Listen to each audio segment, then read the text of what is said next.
Assalamu alaikum урматтуу мекемдештер, туугандар. Кече жума күнү Кудайым буйруп, ыктыярчылар жана устаздар Ак ниет садака фонду менен чогуу ифтарга, газага акча топтогонбуз. Иншалла ошонун отчетун азыр көрөсүздөр. 800дөй адамга бердик. Экинчи ифтар Кудайым буйруса, үчүнчүсүнү бүгүн кылып алат. Эртең анын отчетун беребиз Кудайым буйруса.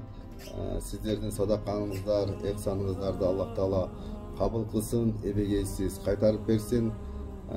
Айт майрамдарына да иншалла колуңуздардан келишинче ошолорду кубантырып койсоңуздар. Бир туугандарды, жаш балдар, кичинекей бөбөктөр, кыздар жүрөт. Ошондой эле бир туугандарды кубантырып койсоңуздар болот. Биздин М-банк жана Оптима онлайн номерлерге жөнөтсөңүздөр биз жеткирип беребиз.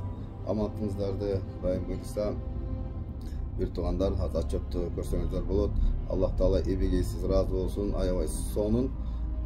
Биз жетиштик ифтар беришке, ошо акыркы күндөрүнө ошого Кудайга 1000 мирте шүгүр деп айтабыз. Ассаламу алейкум рахматуллахи ва баракатух.